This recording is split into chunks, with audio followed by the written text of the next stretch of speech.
Assalamualaikum warahmatullahi wabarakatuh.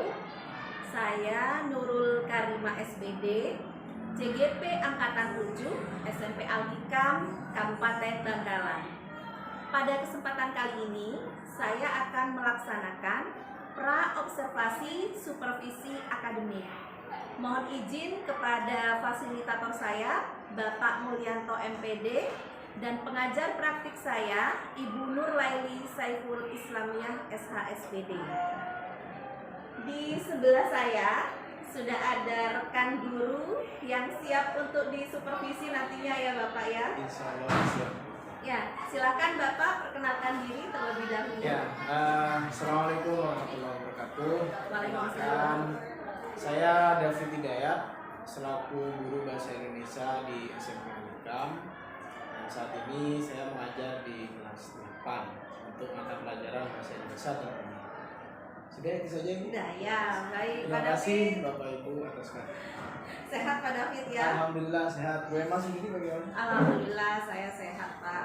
Cuaca sekarang cerah sekali Pak Cerah ya. meskipun puasa bukan halangan untuk kita terus beraktivitas. Ya, ya, Pak. Artinya kita harus memberikan semangat yang positif kepada anak-anak kita dengan segala kekuatan, dengan segala usaha yang kita miliki. Wah, betul sekali Pak David. Nah, begini Pak David Ya, ini ya. ada yang bisa saya bantu. Kita kan nantinya akan melaksanakan supervisi akademik Pak, di mana saya nanti bertindak sebagai observer Bapak dan Bapak yang akan disupervisi.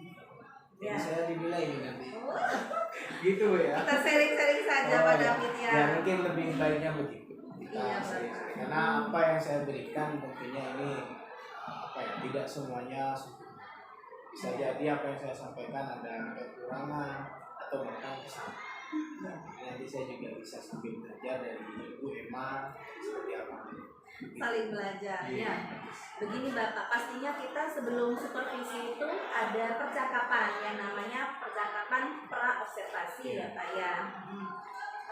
Nantinya tujuan daripada supervisi ini gimana kita nantinya bisa saling berbagi Pak. Ya, betul yang sudah disampaikan Pak David tadi, supaya kita bisa memberikan yang terbaik untuk murid-murid kita dalam hal pembelajaran di kelas. Ya, boleh Bapak saya bertanya kepada Bapak, kira-kira materi apa Bapak yang akan Bapak angkat nanti dalam supervisi ini? Ya, untuk materi ini berkaitan dengan materi yang saat ini sudah saya sampaikan ya. Mungkin lebih cocok kalau kita gunakan materi teks drama. Teks drama, Ya. menarik sekali. Ya, ini jelas ada daya tarik ya, Bu. Iya. Kenapa saya mengatakan daya tarik? Biasanya anak-anak ini lebih suka mereka ini berperan dalam film. Makanya teks drama ini ketika mereka diberikan peran dalam proses pemahaman, anak-anak ini lebih mudah untuk mendapatkan pemahaman serta pengetahuan dalam proses. Sehingga saya lebih menyarankan nanti supervisi ini kayaknya lebih cocok untuk teks drama. Teks drama ya. Ya tahu sendiri lah, drama itu seperti apa. Iya. Memang. Itu rasa, berat. Ya. Untuk tujuan pembelajarannya Bapak? Nah, untuk tujuannya sendiri jelas dalam proses teks drama ini kita ingin mengharapkan anak-anak ini mampu mengekspresikan diri mereka dalam bentuk drama yang diangkat, baik itu secara tradisional maupun secara modern. Karena begini, pembelajaran drama ini menurut saya penting bagi anak-anak supaya anak-anak ini juga bisa mengeksplorasi diri mereka, mengembangkan kemampuan diri mereka, apa yang mereka miliki, bakat apa yang mereka punyai, sehingga mereka mampu mengekspresikannya dalam bentuk drama. Ya.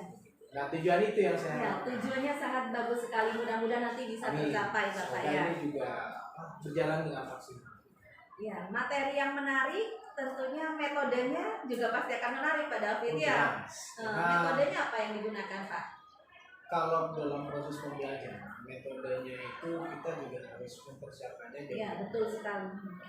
Sementara ini saya menggunakan metode itu berupa video, audio visual. Jadi dari sebuah penayangan drama, anak-anak ini saya akan tunjukkan satu film ataupun suatu drama teater yang kemudian mereka dapat memahami drama itu. Oh, drama itu seperti apa? Oh, di dalam drama itu ada apa? Oh, bagaimana orang itu bisa berdrama? Sehingga anak-anak itu benar-benar menghayati materi itu. Tidak harus selalu saya sampaikan berupa tulisan, tapi bisa berupa dengan metode itu tadi, metode penggunaan audio visual. Nah, berarti berhubungan dengan alat dan bahan yang digunakan Bapak ya? Ya, alat dan bahannya tentu itu kita akan butuh yang namanya proyektor. Ya. Kemudian yang kedua proyektor, dan yang ketiga adalah tayangan videonya. Nah, ketiganya ini tentunya memiliki ketersambungan atau keterkaitan dengan materi yang bisa. Karena tidak mungkin kita menunjukkan materi drama tapi tidak ada dramanya. Iya, betul. Kalau kita minta drama kepada anak-anak, layaknya anak-anak ini rasanya belum siap. Iya. Karena belum ada pengetahuan, pemahaman dia. Kalaupun saya yang berdrama, sebenarnya bisa saja sebagai metode menggunakan media manusia. Cuma khawatirnya anak-anak ini menganggap, Bapak kenapa? Tiba-tiba masuk kelas kemudian marah-marah. Bisa saja gitu. Ya. Cuma saya ingin memberikan proses pembelajaran itu anak-anak supaya bisa berproses secara pengetahuan. Iya, dikasih pengetahuan dulu. Gitu. Iya Bapak, sangat menarik sekali Bapak ya. Dan sepertinya memang sangat dipersiapkan Ya, untuk tentu. memberikan pembelajaran yang terbaik buat anak-anak ya. Karena kita sebagai guru ini kalau tidak punya persiapan, saya rasa materi yang disampaikan di kelas ini nanti kemana-mana. Iya. Jadi kita harus punya tujuan yang jelas. Hari ini kita mau bahas apa, besok mau bahas apa, tujuannya pun juga harus jelas. Iya, sangat betul sekali Pak David. Nah, untuk tahapan-tahapan pembelajarannya itu bagaimana Pak? Nah, untuk tahapannya pertama memang saya memberikan stimulus. Stimulusnya ya berupa itu tadi. Penyampaian video drama. Dari situ nanti akan ada pemahaman. Kemudian dari situ saya ingin mengajak anak-anak ini berkumpul bersama, mendiskusikan. Mendiskusikan untuk apa? Memilih naskah atau membuat naskah. Kenapa? Karena dalam proses pembelajaran drama tentu kita butuh naskah. Iya. Nah, naskah ini untuk apa? Untuk mereka yang kemudian nanti dipentaskan, diperankan sebagai apa, sebagai siapa. Nah, dalam pemilihan naskah ya saya meminta perwakilan kelompok yang sedang didiskusikan. Setelah di sana, yang ketiga tahapnya pembedahan naskah. Nah, kenapa pembedahan naskah ini saya perlu lakukan? Agar anak-anak ini juga tahu. Misal ada satu judul WC dan ujian dalam satu. Nah, kemudian dalam WC dan ujian itu ada tokoh siapa saja. Oh, ada tokoh siswa, ada tokoh guru, ada tokoh pedagang, ada tokoh penjual minuman. Nah, anak-anak harus tahu tokoh siswa karakternya bagaimana, tokoh guru karakternya bagaimana, tokoh pedagang karakternya bagaimana. Nah, bagaimana caranya mereka agar tahu itu? Nah, dilakukan beda naskah. Beda naskah seperti unsur-unsur intrinsik itu eksplisitnya, ya kita Pak harus ya. mengetahui dulu unsur pembentuk dalam drama itu apa, betul yang kemudian sekali. kita sebut dengan unsur intrinsik itu Ya. tadi. Kenapa? Karena kalau anak tidak memahami itu, maka pementasannya bisa dikatakan istilah sekarang itu krik-krik gitu. Iya. Kayak apa ya, garing gitu. Garing, Betul. benar. Tidak ada rasa manis-manisnya, tidak ada rasa asinnya. asinnya, Jadi asemnya setelah gitu. mereka tahu karakternya masing-masing tokoh, mereka akan berusaha. Oh, saya menjadi tokoh yang jahat, jadi saya harus jahat. Oh, saya menjadi tokoh yang mudah menangis, jadi bagaimana saya bisa menatap air mata. Nah, itu akan menjadi proses. Setelah langkah ketiga, maka langkah keempat adalah bentuk evaluasi. Evaluasi ini bukan evaluasi akhir, Bu, tapi evaluasi mengetahui apakah kalian sudah tahu karakter A, B, C, dan D untuk mengetahui perkembangan berdasarkan. Jika memang sudah diketahui, maka langkah yang kelima ini adalah langkah utama, di mana langkah ini adalah proses di mana mereka sudah siap. Nah, langkah yang keenam adalah yang disebut dengan istilahnya sarasehan. Sarasehan ini adalah bentuk saran, kritik, baik itu dari Bapak Ibu guru bahasa Indonesia, baik itu dari teman-temannya ataupun dari selaku guru. Kenapa? Karena saran, kritik, masukan ini membentuk karakter mereka lebih baik. Supaya mereka tahu, oh, belajar drama itu seperti ini. Kita tahu di sekolah ini ada guru yang memang basicnya di teater, seperti Pak Wiri. Saya ingin mengundang Pak Wiri di kegiatan nanti supaya Pak Iri juga bisa memberikan Ya, ada kolaboratif ya Pak ya. kolaborasi antara saya dengan guru mapel bahasa Indonesia yang lain supaya bisa sama-sama memberikan penilaian apa yang kurang. Oh misal perihal tata panggung, Pak Iri bisa mengomentari. Oh perihal blocking membelakangi penonton, Pak Iri juga bisa memberikan. Sehingga anak-anak mendapatkan pengetahuan yang tidak pernah didapatkan mungkin di dalam buku, tapi didapatkan secara pengalaman. Jadi kita belajar ini tidak hanya fokus dengan materi, tapi anak-anak juga harus punya pengalaman yang kemudian anak-anak juga bisa mempersiapkan. Ya, sangat menarik Pak ya. Menarik. Saya tidak sabar. Saya juga tidak sabar sebenarnya. Iya Pak David. Nah, pastinya Bapak itu bisa memperkirakan Pak ya. Kiranya itu materi apa dari pembelajaran Bapak itu yang sulit buat anak-anak? Yang sulit Bu ya. Biasanya untuk drama ini kesulitan anak-anak itu diproses memahami naskahnya. Kesulitannya kenapa? Karena mereka kan biasanya dituntut untuk menghafal. Jelas, tidak mungkin mereka pada saat pentas membuat naskah. Namanya kalau membuat naskah ya baca, bukan drama lagi ya. Kalau membaca itu ya disebut dengan drama radio atau drama televisi dan lain sebagainya. Tapi kalau di sini kelemahannya anak-anak itu di situ. Materi yang membuat mereka sulit itu adalah pada saat kita sudah mengapresiasi dramanya. Mereka ketika menghafal itu kesulitan. Sehingga tantangannya di situ Pak sehingga ya. saya memberikan kemudahan kepada anak-anak.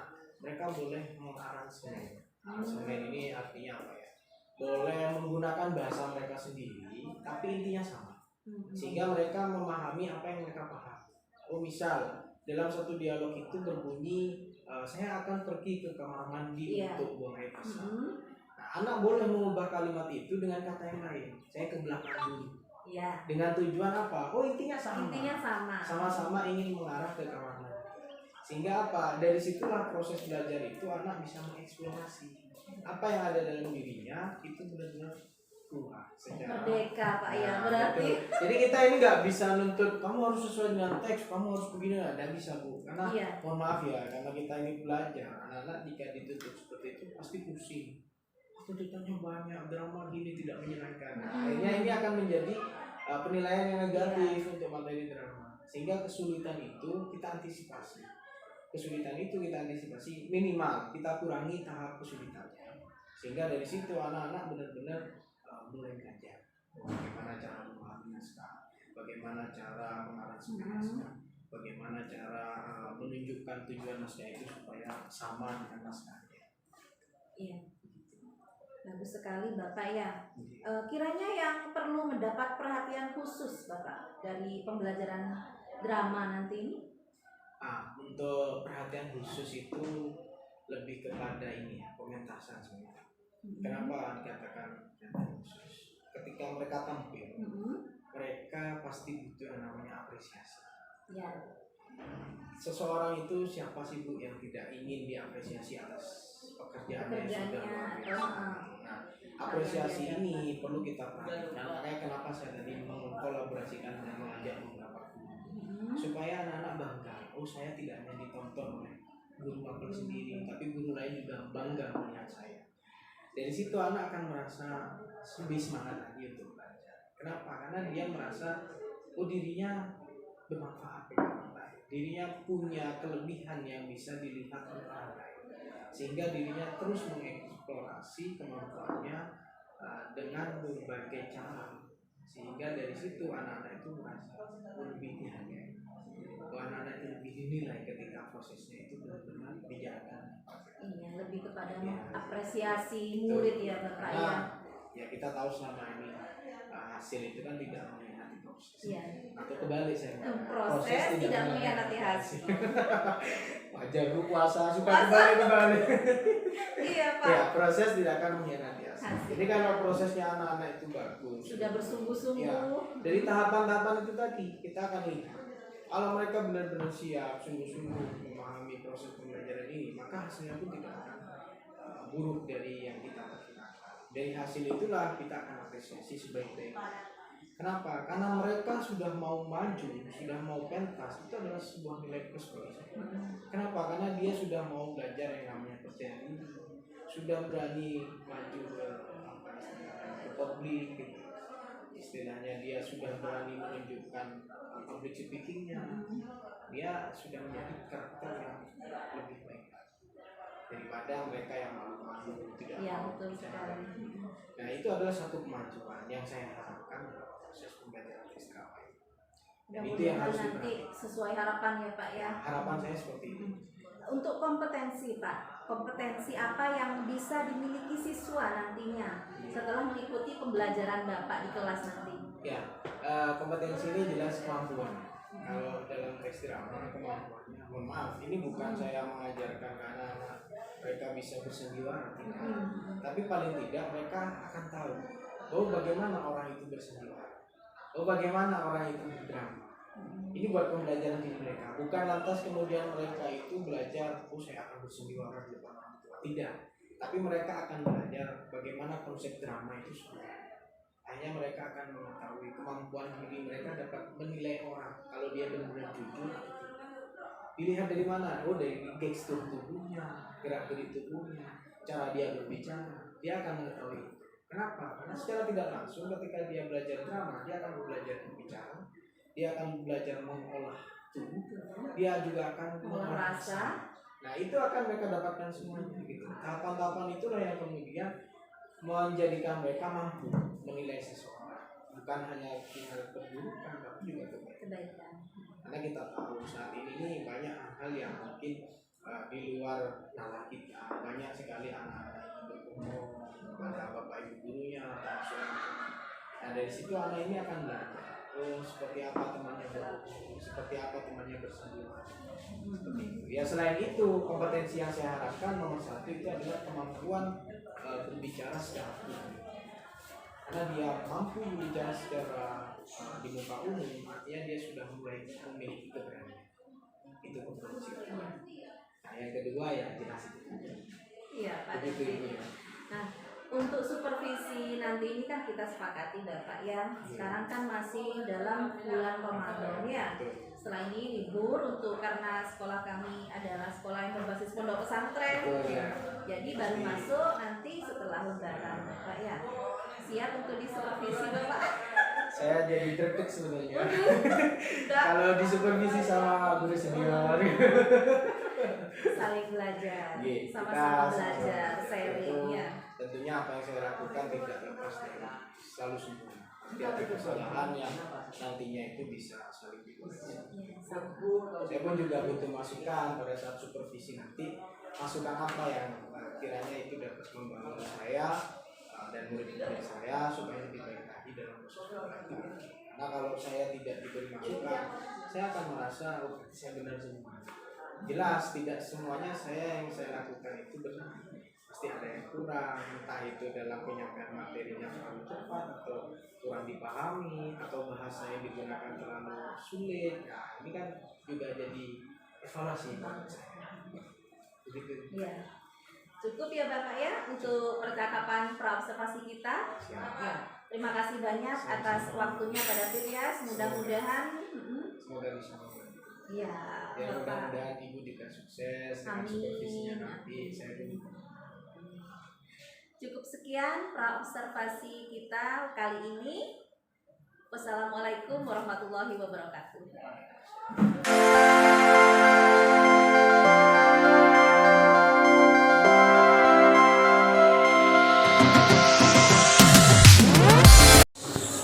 Oke, assalamualaikum warahmatullahi wabarakatuh. Waalaikumsalam warahmatullahi wabarakatuh. Selamat pagi. Bagaimana kabar kalian? Sehat? Sudah sarapan pagi ini? Ada yang belum? Banyak. Biasanya kalau belum sarapan ini akan mengurangi konsentrasi ya. Semoga meskipun tidak sarapan, tidak mengurangi rasa semangat kalian untuk belajar pada hari ini. Kenapa? Karena mengejar ilmu itu punya wajib. Dan yang kedua, sarapan itu adalah adalah bentuk dari sebagian usaha kita untuk bisa mempersiapkan diri kita agar lebih baik dan lebih semangat. Oke, sebelum kita mulai pembelajaran hari ini, akan baiknya kita berdoa terlebih dahulu. Berdoa, mulai. Amin. Berdoa selesai. Terima kasih. Semoga Allah selalu melimpahkan nikmat-Nya kepada kita semua. Amin ya rabbal alamin. Oke, hari ini kita akan berjumpa dan membahas terkait dengan materi yang sudah kita kelas pada pertemuan-pertemuan sebelumnya, yaitu berkaitan dengan teks drama. Ada yang masih ingat teks drama itu apa? Ya? Mbak? Ya. Teks drama itu apa? Apa ya? Teks drama adalah ada yang masih ingat teks drama apa? Ayo, ada yang masih ingat teks drama itu adalah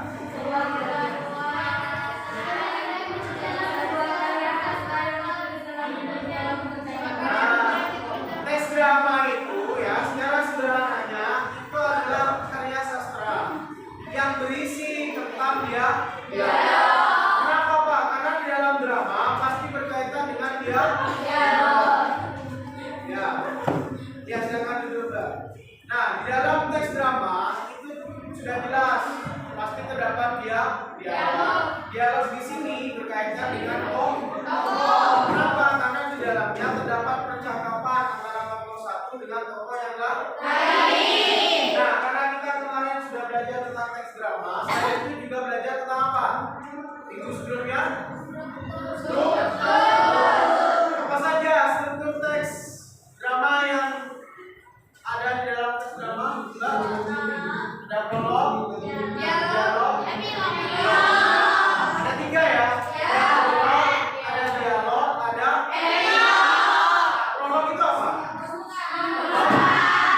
Kalau dialog? Apa itu loh?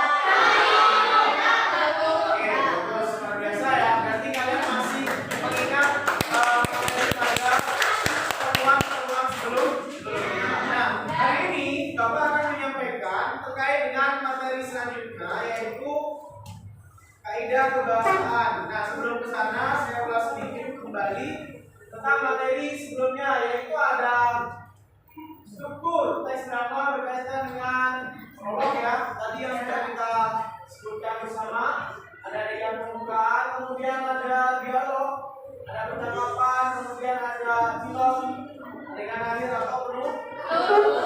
Nah, selain itu, apa saja unsur dalam pementasan drama? Ini adalah unsur ekstrinsik ya, unsur yang ada di luar dari 3 itu. Nah, apa saja? Yang pertama adalah berkaitan dengan acting. Acting itu adalah pemeran.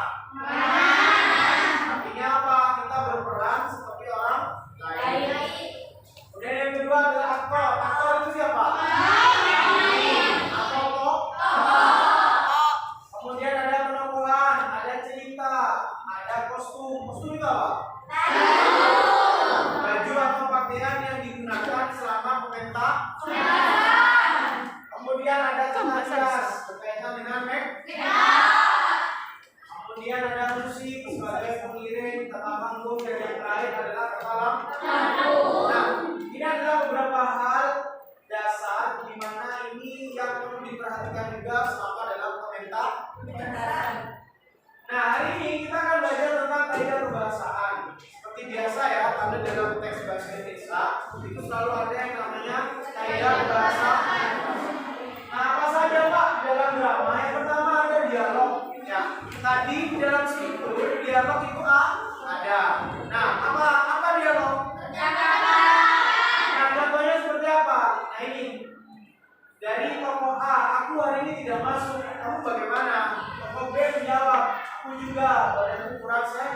Nah, ini sudah menjadi satu kesatuan dia. Di mana di antara keduanya itu terdapat percakapan. Kemudian yang ketiga, yang kedua, ada tanda petik. Ya. Nah, ada tanda petik di dalamnya itu berupa apa? Contohnya seperti ini. Bagaimana jika perasaanmu salah? Tanya dia. tenangkan dirimu, semuanya pasti baik-baik saja. Ujar tadi Tania. Nah, ini adalah bentuk tanda petik yang digunakan dalam drama. Nah, kemarin Bapak sudah memberikan contoh naskah dramanya? Sudah dibaca? Sudah dipelajari? Sudah tahu tokoh-tokoh yang ada dalam drama itu? Kemudian sudah tahu isi cerita dramanya? Bagus, kalau sudah tahu, nanti kita akan mudah bagaimana cara mencari kaidah kebahasaan di dalam drama tersebut. Nah, kemudian yang ketiga, ada kata ganti orang ketiga pada prolog dan epilog. Nah, tadi kita kan sudah menyebutkan ya, kalau di dalam struktur drama itu ada prolog, dialog, dan epilog. Nah, ternyata di dalam kalimat-kalimat yang terdapat dalam prolog maupun epilog itu menggunakan kata ganti orang ketiga. Seperti apa contohnya? Ya, terus mereka, terus kami yakin? Kami masuk ke orang pertama. Nah, dia datang dengan wajah ditegur dan perasaan yang mudah. Kemudian yang keempat adalah kata ganti orang pertama pada dialog. Nah, kalau orang pertama hanya digunakan dalam dialognya. Ada kata aku pergi ke pasar bersama Tony kemarin. Oh, dia ikut juga denganku. Nah, di situ ada kata aku, ada kata dia, apa lagi? Kamu, kemudian apa lagi? Kita atau kami ya. Kemudian yang kelima menggunakan konjungsi temporal. Ada yang masih ingat konjungsi temporal itu apa? Waktu. Berkaitan dengan waktu. Di sini ada kata tempo ya. Tempo berarti berkaitan dengan masa waktu. Apa saja katanya? Ada kata sebelum, kemudian, setelah itu. Nah, kemudian yang terakhir menggunakan kata sifat. Kata sifat ini berkaitan tentang apa, Pak? Tentang sifat yang digunakan dalam dialog drama. Biasanya berisi tentang situasi, berisi tentang suasana, berisi tentang perasaan, misalnya baik, bersih, tenang, ramai, dan lain sebagainya. Oke, sampai di sini kira-kira ada pertanyaan atau tidak? Ada pertanyaan atau tidak? Oke, tidak ada pertanyaan. Paham? Paham? Jadi nanti ketika kita berusaha untuk menganalisis teks drama yang kemarin berkaitan tentang kaidah kebahasaan ini bisa? Bisa ya? Nah, sebelum ke sana mungkin kita akan konsentrasi dulu, pemanasan dulu. Dengarkan kata-kata saya, tolong ikuti kata-kata saya. Ya.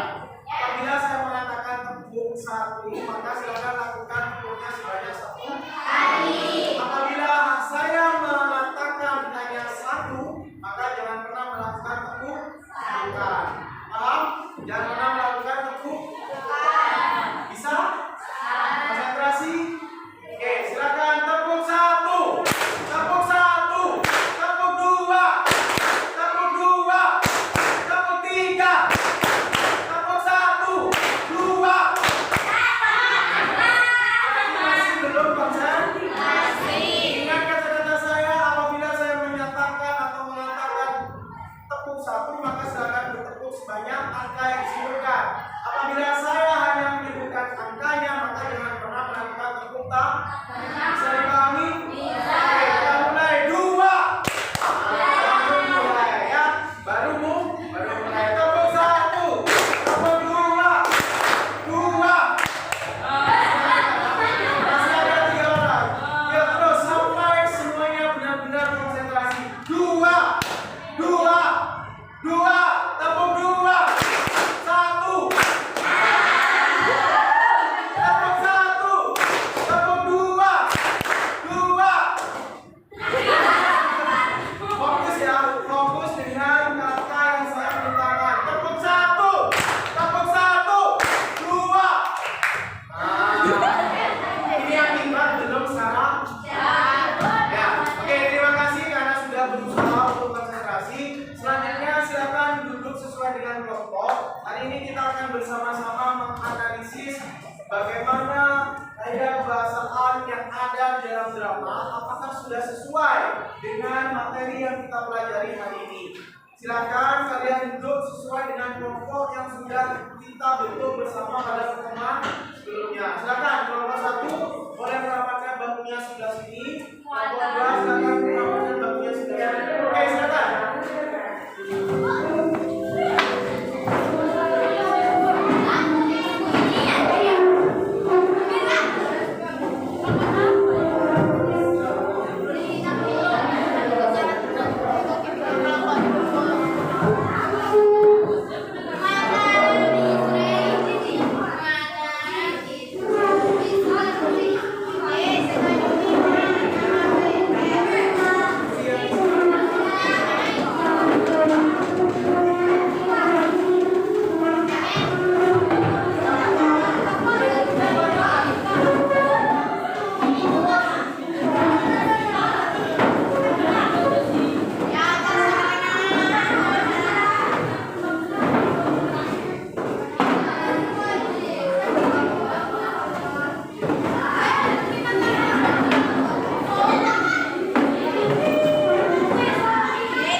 Jika sudah sesuai, maka nanti tugas kalian silakan kalian catat, temukan kata apa saja, kalimat apa saja, tanda baca apa saja yang ditemukan dalam naskah drama tersebut. Jika sudah selesai, silakan nanti masing-masing kelompok mempresentasikan di depan, menyampaikan kepada teman-temannya hasil belajar kita hari ini.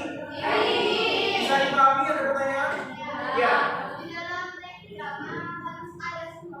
Nah, Pak, ini pertanyaan bagus ya. Apakah di dalam teks drama harus ada semua? Di dalam teks drama itu tidak selalu harus ada semua, tapi ada beberapa pokok penting yang selalu ada. Contoh, dialog itu pasti ada. Kenapa? Karena kalau di dalam drama tidak ada dialog, maka itu bukan lagi disebut dengan dialog atau drama, tapi itu nanti akan masuknya ke dalam apa? Antonim. Bagus. Iya, kategorinya bisa jadi dia antonim karena tidak ada dia kalau antonim kan dia lebih gerak apa? Tubuh. Bahasa tubuh ya. Kemudian yang kedua, tanda petik itu pasti selalu ada. Kenapa? Karena tanda petik itu sebagai ciri dalam bentuk percakapan. Ada pertanyaan lagi? Ada? Nah, ada yang masih belum paham?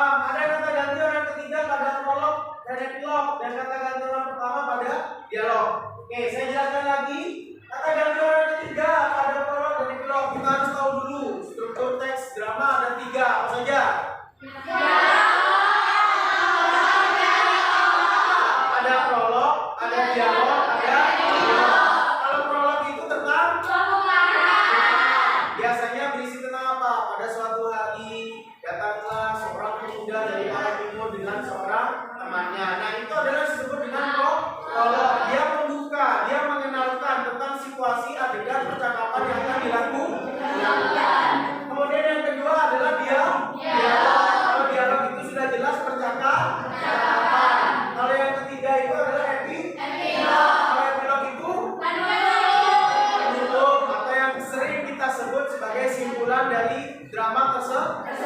Biasanya berisi tentang apa? Akhirnya tokoh utama merasakan bahagia dan bertemu dengan kekasihnya. Kalau itu dramanya tentang happy ending atau berakhiran yang bahagia. Kalau sad ending bagaimana ya? Tinggal diubah saja kalimatnya. Dia merasa kesepian, sedih karena ditinggal oleh seorang ibunya. Akhirnya dia pergi merantau untuk memperbaiki kehidupan yang lebih baik. Nah, seperti itu. Nah, bagaimana Pak kalau kata ganti orang ketiga? Kata ganti orang ketiga itu seperti apa? Ya, mereka. Orang ketiga. Iya, mereka. Kalian. Nah, di sini ada contoh kalimatnya. Dia datang dengan wajah ditekuk dan perasaan yang bunda. Berbeda dengan orang pertama. Kata ganti orang pertama dia menggunakan kata kamu, kita atau kami. Nah, contohnya seperti dialog ini. Aku pergi ke pasar bersama Tony kemarin. Oh, dia ikut juga dengan ini. Ada aku dan ada dengan kamu. Bisa dipahami, Mbak Fitri? Oke, ada pertanyaan yang lain? Bisa dipahami? Oke, jika bisa dipahami, kita akan kerjakan bersama-sama sesuai dengan kelompoknya, sesuai dengan naskah yang sudah ada. Silakan kalian kerjakan di sampul lembar kertas, diberi judul naskah dramanya, kemudian anggota kelompoknya siapa saja. Bisa bekerja? Oke, bisa dimulai dari sekarang? Oke, semangat.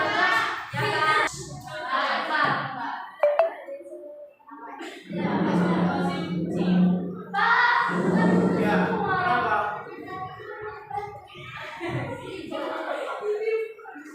Kenapa? Tidak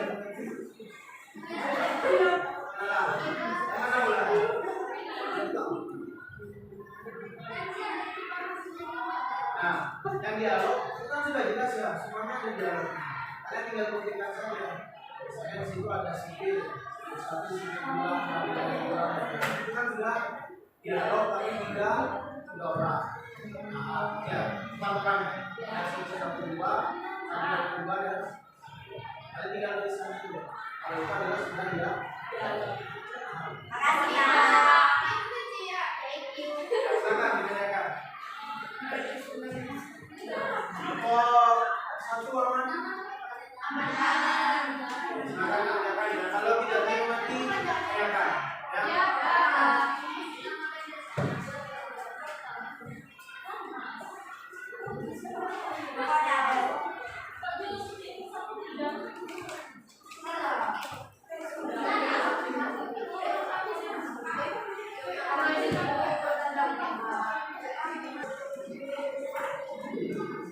Oke, sudah. Waktunya sudah selesai ya. Silakan dari kelompok satu yang mau presentasikan siapa? Silakan ke depan. 3 orang atau 4 orang, perwakilan saja, jangan semuanya. Siapa ketuanya? Mbak Fitri. Silakan ke depan Mbak. Sampaikan hasil diskusinya terkait dengan tarikan kebangsaan. Atau langsung di mejanya saja, nggak apa-apa, biar nggak kesulitan. Di mejanya saja Mbak. Berdiri tapi. Lihat ke teman-temannya. Ya. Silakan. Nggak apa-apa, di situ Kak. Nanti dibagikan ke Mbak Putri. Ya, assalamualaikum. Assalamualaikum warahmatullahi wabarakatuh. Waalaikumsalam warahmatullahi wabarakatuh. Saya perwakilan dari kelompok 1. Oke, Oke, lanjut aja. Presentasikan hasil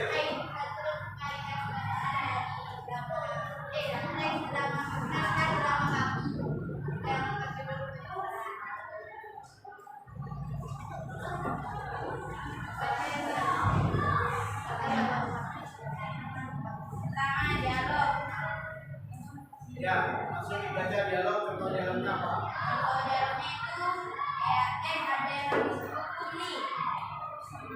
Ya, sama balasan dari lawan cakapannya semua. Kasihan deh, mukanya pada merah semua. Oke, lanjut. Jaga betul ya, dasar gembel. Sudah. Ya. Oke, lanjutnya. Yang kedua, tanda petik. Saya sebelum pulang duluan ya. Yang dan jemput saya di depan. Gue jauh dan jemput. Yang ketiga, kata orang ketiga pada prolog dan epilogi. Kalian lagi, kalian suka bosan apa? Kelas, berganti. Kalian sekarang dapat 12 kebiasaan kalian yang berubah. Apa kata orang ketiga? Kalian. Ya, terus ya.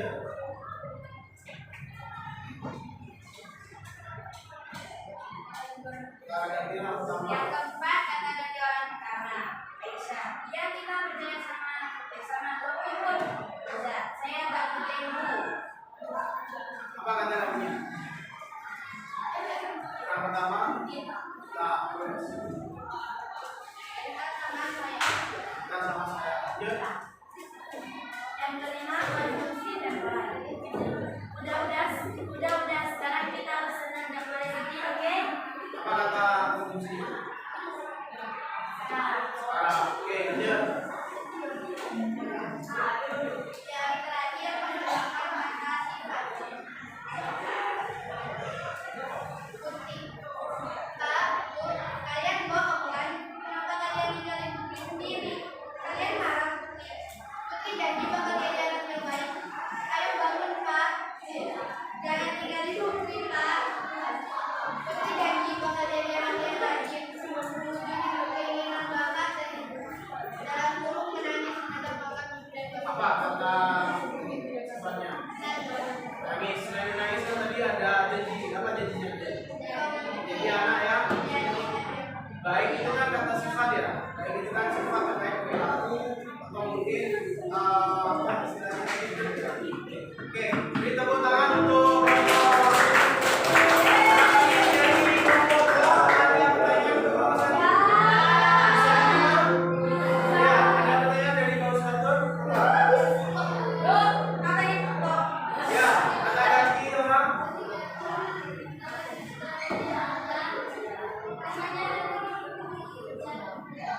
kata ganti orang ketiga ada di dialog.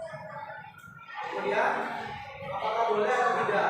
Nah, oke, pertanyaan bagus. Ini untuk umum ya, jadi bukan hanya untuk kelompok satu. Masalah kata ganti orang ketiga itu apakah boleh ada di dialog, Pak? Contoh katanya seperti apa misalnya?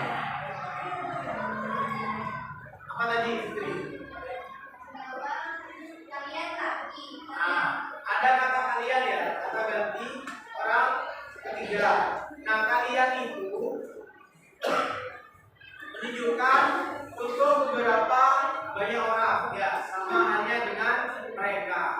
Mereka itu merupakan kata ganti orang ketiga, ya kan? Bukan orang pertama. Boleh. Jadi boleh. Kenapa? Karena situasinya di situ di dalam dialog itu mungkin tokoh pertama berbicara dengan tokoh kedua, ketiga dan seterusnya. Banyak tokoh. Jadi kata ganti ketiga itu tidak selalu harus ada di epilog maupun di prolog. Bisa dipahami ya. Salah satu contohnya ya itu mereka ataupun kami. Ketika itu banyak orang dalam dialognya. Seperti yang disampaikan oleh tokohnya Fitri, itu karena dia ada 3 orang. Ya, 3 orang itu berbicara dengan salah satu gurunya yaitu Guru Awal Guru. Seperti itu ya, bisa dipahami. Oke, ada pertanyaan lagi untuk nomor 1? Sudah cukup? Oke, kita beri tepuk tangan lagi. Untuk diskusi selanjutnya dari itu. Sekian dari perwakilan kelompok kami. Wassalamualaikum warahmatullahi wabarakatuh. Waalaikumsalam. Kelompok 2 silakan hasil presentasinya. Jadi diskusinya dari meja saja. Assalamualaikum warahmatullahi wabarakatuh. Waalaikumsalam warahmatullahi wabarakatuh. Kami perwakilan dari kelompok 2 ingin mempresentasikan tentang bidang kebangsaan. Yang pertama dialog bicara narapidana 1 dan narapidana 2. Sabar lawan mungkin ini tidak ada bukti bukan begitu kawan berkata dulu. Kan aku mengambil masih ada ribuan tugas kemudian orang berarti menggunakan Ya, terus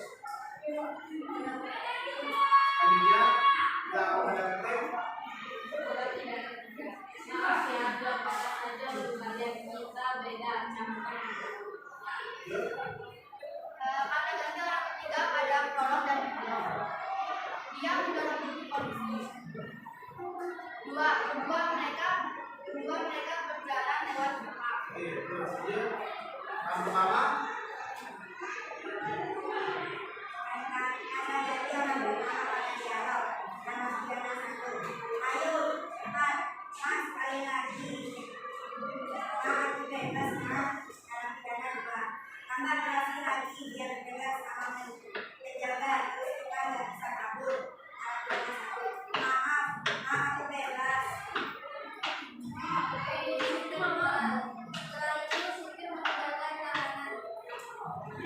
oke, siap. Kita simpan. Sepatah sudah pergi menggambarkan suasana sedang ribut-ribut. Oke, Bapak sudah tepuk tangan untuk lomba. Dari lomba satu ada pertanyaan untuk lomba 2? Bisa diterima ya? Oke, jadi silakan duduk, silakan diakhiri dulu. Sekian dari kelompok kami, Romatia, mohon dimaafkan. Wassalamualaikum warahmatullahi wabarakatuh. Satu hal yang perlu diketahui terkait dengan tanda petik, jika disampaikan secara lisan memang tidak bisa diketahui hilang. Karena tanda petik itu bisa kita lihat dari beberapa teks, ya. Jadi kalau penyampaiannya secara lisan atau secara langsung itu memang tidak bisa. Karena tanda petik itu selalu digunakan dalam bentuk teks. Bisa dipahami ya? Oke, untuk hari ini seperti itu pembelajaran kita hari ini yaitu berkaitan dengan teks drama, yaitu kaidah kebahasaan teks drama. Dari pembelajaran hari ini kira-kira ada yang bisa menyimpulkan apa kesimpulan belajar kita hari ini? Ada yang bisa menyimpulkan? Silakan. Apa kira-kira? Kita sudah belajar apa tadi? Dialog, terus prolog, epilog, terus apa lagi? Kaidah kebahasaan. Nah, jadi kesimpulannya apa? Jadi di dalam teks drama itu mempunyai beberapa kaidah kebahasaan, yaitu diantaranya adalah dialog, kata temporal, kata sifat, ya kata ganti yang ketiga yang pertama dan tanda. Nah, tolong itu diingat-ingat baik-baik. Jadi di dalam teks drama itu terdapat beberapa kaidah kebahasaan yang tadi kita sudah jelaskan. Ini ya. Ada dialog, kata penting, kata ganti orang ketiga, kata ganti orang pertama, konjungsi temporal dan kata. Baik, jangan lupa pertemuan selanjutnya nanti kita akan persiapkan bagaimana cara menyajikan suatu drama. Nah, silakan dipelajari di bukunya. Pertemuan depan atau pertemuan selanjutnya kita bisa bertemu dengan materi baru, meskipun itu masih tentang drama tapi dengan materi baru ya, yaitu berkaitan tentang bagaimana cara menyajikan teks drama. Sampai di sini ada pertanyaan? Tidak ada. Ada pertanyaan? Tidak ada. Terima kasih untuk pembelajaran hari ini. Saya ucapkan kurang lebihnya mohon maaf. Semoga ilmu yang dapat kita terima bermanfaat di dunia maupun di akhirat. Amin ya. Tetap semangat belajarnya. Jangan lupa jaga kesehatan, jaga diri baik-baik, dan jaga prestasi belajar. Ingat, suksesan itu diperoleh dengan tidak bermalas. Kenapa? Kita harus bekerja keras. Dari sini kurang lebihnya saya mohon maaf. Akhirul kalam wabillahi taufiq wal hidayah.